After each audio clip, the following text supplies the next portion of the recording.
ఓం శ్రీ సాయినాథాయ నమః. శ్రీ సాయి సచ్చరిత్రము 33వ అధ్యాయము. ఊదీ మహిమ, తేలుకాటు, ప్లేగు జబ్బు, జామ్నేరు లీల, నారాయణరావు జబ్బు, బాలబోసుతార్, అప్పాసాహెబు కులకర్ణి, హరిభావకర్ణిక్. గత అధ్యాయములో గురువు మహిమను వర్ణించితిమి. ఇందులో ఊదీ మహిమను వర్ణించదము. మనమిప్పుడు గొప్ప యోగీశ్వరులకు నమస్కరించెదము. వారి కరుణా కటాక్షములు కొండంత పాపములను కూడా నశింపజేయును, మనలోని దుర్గుణములను పోగొట్టును. వారి సామాన్యపు పలుకులే మనకు నీతులు బోధించును, అమృతానందమును ప్రసాదించును. ఇది నాది, అది నీది అను భేదభావము వారి మనస్సులందు పుట్టదు. వారి రుణమును ఈ జన్మయందుగాని వచ్చే పెక్కు జన్మలయందుగాని మనము తీర్చుకొనలేము. ఊదీ మహిమ. బాబా అందరి వద్ద నుంచి దక్షిణ తీసుకొనుచుండునని అందరికీ తెలిసిన విషయమే. ఈ విధముగా వసూలు చేసిన మొత్తములో ఎక్కువ భాగము దానము చేసి మిగతా దానితో వంట చెరకును కొనుచుండెను. ఈ కట్టెలను బాబా ధునిలో వేయుచుండెను. దానిని నిత్యము మంట పెట్టుచుండెను. అది ఇప్పటికీ అటులే మండుచున్నది. అందులోని బూడిదనే ఊది అనుచున్నాము.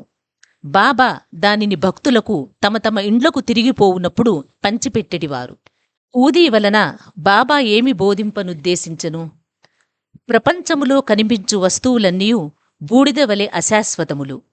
పంచభూతములచే చేయబడిన మరి శరీరములన్నీ సౌఖ్యములననుభవించిన పిమ్మట పతనమైపోయి బూడిదయగును. ఈ సంగతి జ్ఞప్తికి తెచ్చుటకై బాబా భక్తులకు ఊదీ ప్రసాదమును పంచిపెట్టుచుండెను. ఈ ఊదీ వలననే బ్రహ్మము నిత్యమనియు, ఈ జగత్తు అశాశ్వతమనియు, ప్రపంచములో గల బంధువులు, కొడుకుగాని తండ్రిగాని తల్లిగాని మనవారు కారని బాబా బోధించెను. ఈ ప్రపంచములోనికి మనము ఒంటరిగా వచ్చితిమి, ఒంటరిగానే పోయేదము. ఊదీ అనేక విధముల శారీరక మానసిక రోగములను బాగుచేయుచుండెను. భక్తుల చెవులలో బాబా ఊదీ ద్వారా, దక్షిణ ద్వారా నిత్యానిత్యములకు గల తారతమ్యమును, అనిత్యమైన దానియందు అభిమానరాహిత్యము గంటమ్రోతవలె వినిపించుచుండెను. మొదటిది ఊది వివేకమును, రెండవది దక్షిణ వైరాగ్యమును బోధించుచుండెను. ఈ రెండునూ కలిగియున్నగాని సంసారమనే సాగరము దాటలేము. అందుచే బాబా అడిగి దక్షిణ తీసుకొనుచుండెను. షిరిడీ నుంచి ఇంటికి పోవునప్పుడు భక్తులకు ఊదియే ప్రసాదముగానిచ్చి కొంత నుదుటిపై రాసి వరదహస్తమును వారి శిరస్సుపై నుంచుచుండెను. బాబా సంతోషముతో ఉన్నప్పుడు పాడుచుండెటివారు. పాటలలో ఊదీ గురించి ఒకటి పాడుచుంటిరి. దాని పల్లవి కళ్యాణ రామారారమ్ము, గూనెలతో ఊదీని తేతెమ్ము. బాబా దీనిని చక్కని రాగముతో మధురముగా పాడుచుండెటివారు. అంతయు ఊదీ యొక్క ఆధ్యాత్మిక ప్రాముఖ్యము. దానికి భౌతిక ప్రాధాన్యము కూడా కలదు. అది ఆరోగ్యమును, ఐశ్వర్యమును, ఆతురతల నుండి విమోచనమును మొదలగునవి యొసగుచుండెను. ఇక ఊదీ గూర్చిన కథలను ప్రారంభించెదము. పేలుకాటు. నాసిక్ నివాసియగు నారాయణమూర్తి రామ్జాని అనునతడు బాబా భక్తుడు. అతడు రామచంద్ర వామన మోదక్ అను బాబా భక్తుని వద్ద ఉద్యోగము చేయుచుండెను. అతడు ఒకసారి తన తల్లితో షిరిడీకి పోయి బాబాను దర్శించెను. అప్పుడు స్వయముగా బాబా అతడు మోదక్ సేవను మాని తాను సొంతముగా వ్యాపారము పెట్టుకొనవలెనని చెప్పెను. కొన్ని దినముల తరువాత బాబా మాట సత్యమయ్యెను. నారాయణ జాని ఉద్యోగము మాని స్వయముగా ఆనందాశ్రమము అను హోటలు పెట్టెను. అది బాగా అభివృద్ధి చెందెను. ఒకసారి ఈ నారాయణరావు స్నేహితునికి తేలు కుట్టెను. దాని బాధ భరింపరానంతయ్యుండెను. అటువంటి విషయములలో ఊదీ బాగా పనిచేయును. నొప్పి ఉన్న చోట ఊదీని రాయవలెను. అందుచే నారాయణరావు ఊదీ కొరకు వెతికెను. కాని అది కనిపించలేదు. అతడు బాబా పటము ముందర నిలిచి బాబా సహాయము కోరి బాబా నామజపము చేసి బాబా పటము ముందు రాలిపడిన అగరవత్తి బూడిద చిటికెడు తీసి దానినే ఊదీగా భావించి నొప్పి ఉన్న చోట రాసెను. అతడు ఊదీ రాసిన చేయి తీసివేయగానే నొప్పి తగ్గిపోయెను. ఇద్దరూ ఆశ్చర్యానందములలో మునిగిరి.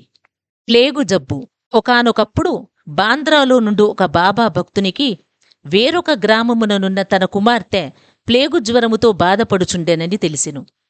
అతడు తన వద్ద ఊదీ లేదనియు కనుక ఊదీ పంపమని నానాసాహెబ్ చాందోర్కర్ గారికి కబురు పంపెను. ఈ వార్త నానాసాహెబుకు ఠాణాస్ రైల్వే స్టేషన్ వద్ద తెలిసెను. అప్పుడతడు భార్యతో కూడా కళ్యాణ్ పోవుచుండెను. వారి వద్ద అప్పుడు ఊదీ లేకుండెను. కావున నానాసాహెబు రోడ్డుపైన మట్టిని కొంచెము తీసి సాయినామ జపము చేసి బాబా అనుగ్రహమును అభ్యర్థించి తన భార్య నుదుటిపై రాసెను. కబురు తెచ్చిన వ్యక్తి ఇదంతయూ చూసెను. ఆ భక్తుడు ఇంటికి పోవుసరికి 3 రోజుల నుండి బాధపడుచున్న వాని కూతురి జబ్బు నానాసాహెబ్ తన భార్య నుదుటిపై మట్టిని పూసినప్పటి నుండి తగ్గెనని విని మిక్కిలి సంతసించెను. జామ్నేరు లీల 1904, 1905 సంవత్సరమున నానాసాహెబ్ చాందోర్కర్ జామ్నేర్లో మామలతదారుగా ఉండెను. ఇది ఖాందేషు జిల్లాలో సిరిడీకి 100 మైళ్ల దూరములోనున్నది.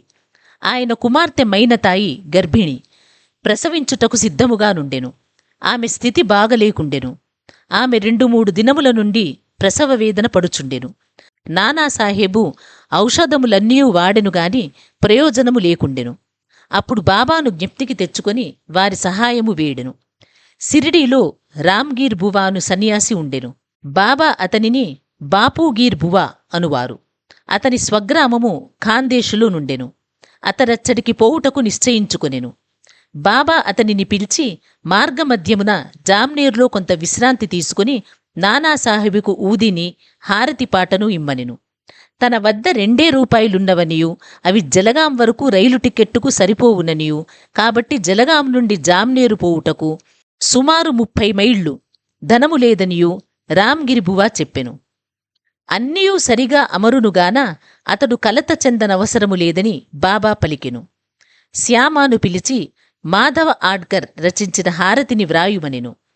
హారతిపాటను ఊదిని రామ్గీర్ బువాకిచ్చి నానాసాహెబుకు అందచేయమనెను.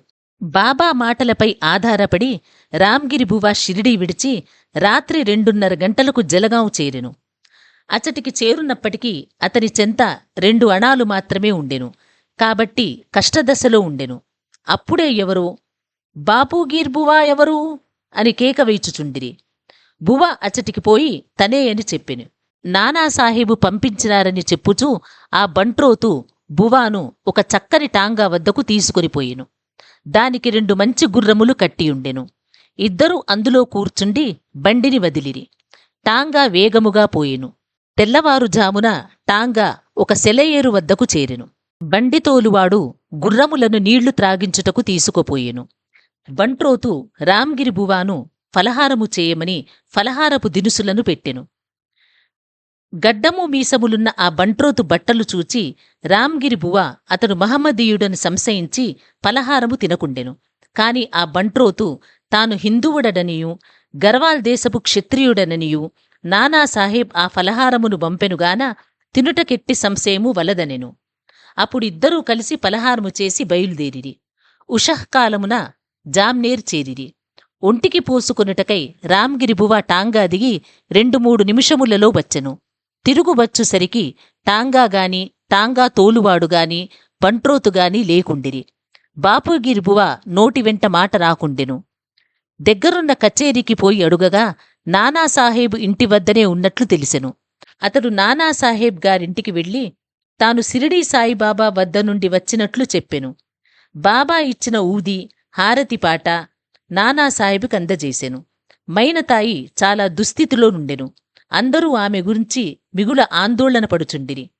నానాసాహెబు తన భార్యను పిలిచి ఊదిని నీళ్లలో కలిపి కుమార్తెకిచ్చి హారతిని పాడుమనిరి.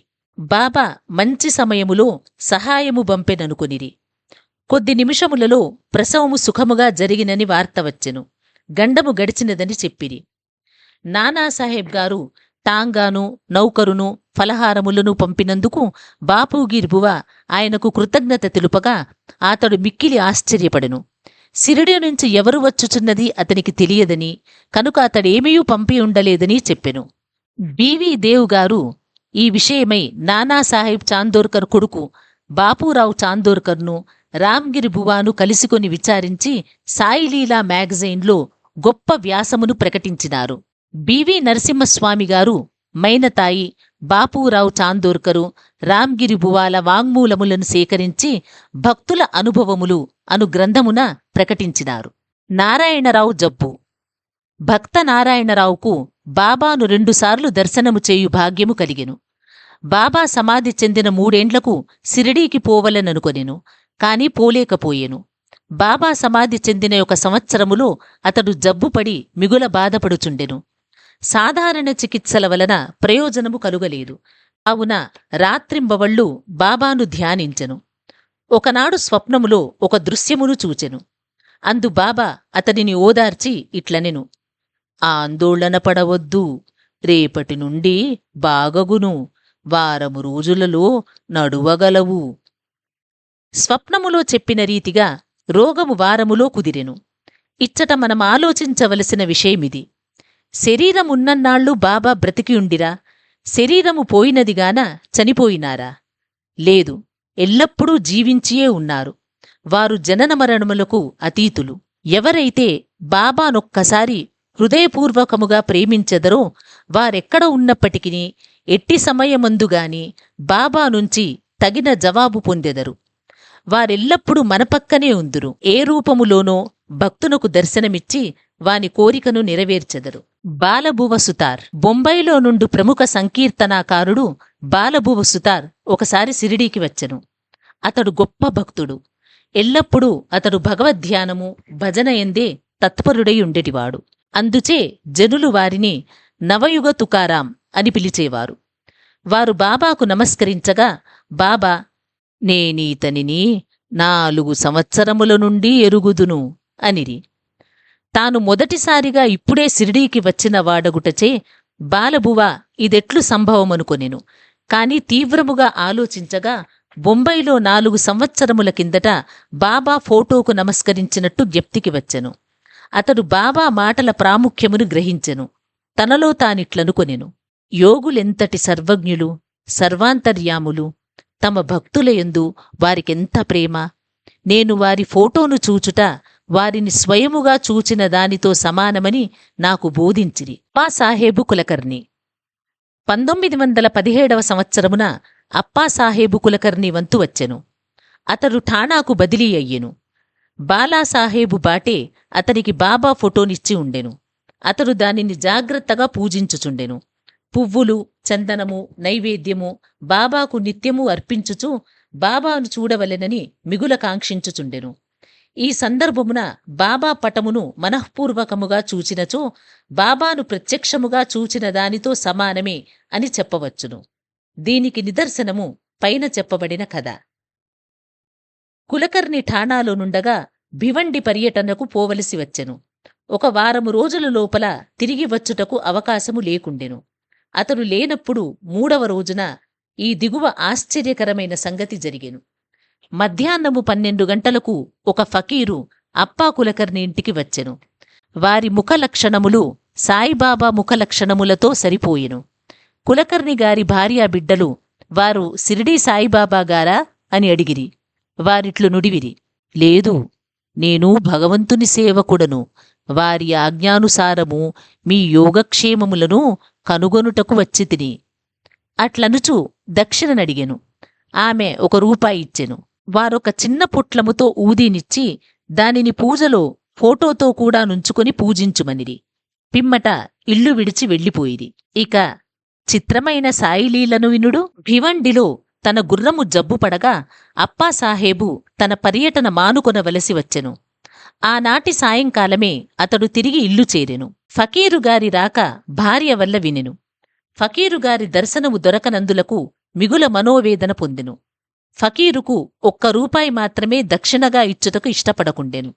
తానే ఇంటి వద్ద ఉన్నచో 10 రూపాయలకు తక్కువగాకుండా దక్షిణ ఇచ్చియుందుననెను. వెంటనే ఫకీరును వెదుకుటకై బయలుదేరెను. మసీదులలోనూ తక్కిన చోట్లను భోజనము చేయకనే వారి కొరకు వెతికెను. అతని అన్వేషణ నిష్ఫలమయ్యెను. ఇంటికి వచ్చి భోజనము చేసెను. 32వ అధ్యాయములో ఉత్తకడుపుతో భగవంతుని వెతుకరాదని బాబా చెప్పినది చదువరి గమనించవలెను. అప్పాసాహెబిచ్చట ఒక నీతిని నేర్చుకొనెను. భోజనమైన తరువాత చిత్రే అను స్నేహితునితో వ్యాహ్యాళికి బయలుదేరెను. కొంత దూరము పోగా ఎవరో వారివైపు త్వరగా వచ్చుచున్నట్లు కనిపించెను. వారి ముఖలక్షణములను బట్టి వారు తన ఇంటికి 12 గంటలకు వచ్చిన వారే అని అనుకొనిరి. వెంటనే ఫకీరు చేయి చాచి దక్షిణ అడిగెను. అప్పాసాహేబు 1 రూపాయి ఇచ్చెను. వారు తిరిగి అడుగగా ఇంకనూ 2 రూపాయలిచ్చెను. అప్పటికి అతడు సంతుష్టి చెందలేదు. అప్పాసాహేబు చిత్రే వద్ద నుంచి 3 రూపాయలు తీసుకుని ఫకీరుకి ఇచ్చెను. వారింకనూ దక్షిణ కావలెననిది. అప్పాసాహేబు వారినింటికి రావలసినదిగా వేడుకొనెను. అందరూ ఇల్లు చేరిరి. అప్పాసాహేబు వారికి 3 రూపాయలిచ్చెను. మొత్తము 9 రూపాయలు ముట్టెను. అప్పటికి సంతుష్టి చెందక ఫకీరు ఇంకనూ దక్షిణ ఇమ్మనెను. అప్పాసాహేబు తన వద్ద 10 రూపాయల నోటు గలదనెను. ఫకీరు దానిని పుచ్చుకొని 9 రూపాయలు తిరిగి ఇచ్చివేసి అక్కడ నుండి వెడలెను. అప్పాసాహేబు 10 రూపాయలిచ్చెదను అనెను గనుక ఆ మొత్తమును తీసుకొని పవిత్రపరచిన పిమ్మట 9 రూపాయలనిచ్చివేశెను. 9 సంఖ్య చాలా ముఖ్యమైనది. అది నవవిధ భక్తులను తెలియజేయును. బాబా లక్ష్మీబాయి సిందేకు 9 రూపాయలు సమాధి సమయమందిచ్చిరి. అప్పాసాహేబు ఊదీ పొట్లము విప్పి చూసెను. అందులో పువ్వురెక్కలు, అక్షతలు ఉండెను. కొంతకాలము పిమ్మట బాబాను షిరిడీలో దర్శించినప్పుడు వారి వెంట్రుక ఒకటి చిక్కెను. అతడు ఊదీ పొట్లమును వెంట్రుకను ఒక తాయెత్తులో పెట్టి తన దండపై కట్టుకొనెను. అప్పాసాహేబు ఊదీ ప్రభావమును గ్రహించెను. అతడు మిక్కిలి తెలివైనవాడైనప్పటికీ నెలకు 40 రూపాయలు మాత్రమే జీతము దొరుకుచుండెను. బాబా ఫోటోను ఊదీని పొందిన తరువాత 40 రూపాయల కన్నా ఎన్నో రేట్లు ఆదాయం వచ్చెను. మంచి పలుకుబడియు అధికారము లభించెను. ఈ లౌకికమైన కానుకలేగాక దైవభక్తి కూడా వృద్ధియగుచుండెను. కావున బాబా ఊదీని పొందు భాగ్యము కలవారు స్నానము చేసిన పిమ్మట ఊదీని నుదుట రాసుకుని కొంచెము నీటిలో కలిపి బాబా పవిత్రమైన తీర్థముగా భావించి పుచ్చుకొనవలెను. హరిభావ కర్ణిక్. ఠాణా జిల్లా దహను గ్రామము నుండి హరిభావ కర్ణిక్ అనునతడు 1917 సంవత్సరమున గురుపౌర్ణమి నాడు సిరిడీకి వచ్చి బాబాను తగిన లాంఛనములతో పూజించెను. వస్త్రములు దక్షిణ సమర్పించెను. శ్యామా ద్వారా బాబా సెలవు పొంది మసీదు మెట్లు దిగెను. అప్పుడే ఇంకొక రూపాయి బాబాకు దక్షిణనివ్వవలెనని తోచి మసీదు మరల ఎక్కుచుండగా బాబా సెలవు పొందిన పిమ్మట తిరిగి వెనకకు రారాదని విని ఇంటికి బయలుదేరెను. మార్గమధ్యమున నాసిక్లో కాలారాముని మందిరము ప్రవేశించి దర్శనము చేసుకుని వెలుపలికి వచ్చుచుండగా నర్సింగ్ మహారాజ్ అను యోగి తన శిష్యులను విడిచి లోపల నుండి బయటకు వచ్చి హరిభావ్ ముంజేతిని పట్టుకుని "నా రూపాయి నాకిమ్ము" అనెను. కర్ణిక్ మిగుల ఆశ్చర్యపడెను. రూపాయిని సంతోషముగా ఇచ్చి సాయిబాబా ఈ విధముగా తానివ్వ నిశ్చయించుకొనిన రూపాయిని నరసింగ మహారాజ్ ద్వారా గ్రహించననుకొనెను. యోగీశ్వరులందరొకటే అనియు ఏకాత్మ భావముతో కార్యములనర్తుననియు ఈ కథ తెలుపుచున్నది. 33వ అధ్యాయము సంపూర్ణము. సద్గురు శ్రీ సాయినాథార్పణమస్తు. శుభం భవతు. ఈ వీడియో మీకు నచ్చినట్లయితే లైక్ చేయండి, షేర్ చేయండి, మా ఛానల్ని సబ్స్క్రైబ్ చేయండి. మా పాఠకులు ఎక్కడ ఉన్నా సులభముగా సాయి సచ్చరిత్ర 53 అధ్యాయాలు వినుటకు మరియు తెలుసుకునుటకు సనాతన నిధి అప్లికేషన్ ప్రతి అధ్యాయము వీడియోలుగా చేసి మీకు అందిస్తున్నాము. సనాతన నిధి యాప్ని డౌన్లోడ్ చేసుకుని సాయిబాబా జీవితగాథను తెలుసుకోండి మరియు ప్రత్యేక క్విజ్ కార్యక్రమంలో పాల్గొని విజేతలుగా నిలవండి. ప్రతి అధ్యాయం తరువాత క్విజ్లో పాల్గొని మీ పరిజ్ఞానాన్ని పరీక్షించుకోండి మరియు బహుమతులు గెలుచుకోండి. మీ కుటుంబంతో కలిసి ఈ ఆధ్యాత్మిక ప్రయాణంలో పాల్గొనండి. ఇప్పుడే డౌన్లోడ్ చేసుకోండి సనాతన నిధి యాప్. గూగుల్ ప్లే స్టోర్ మరియు యాపిల్ యాప్ స్టోర్లో అందుబాటులో ఉంది. మరిన్ని వివరాలకు మా వెబ్సైట్ని సందర్శించండి.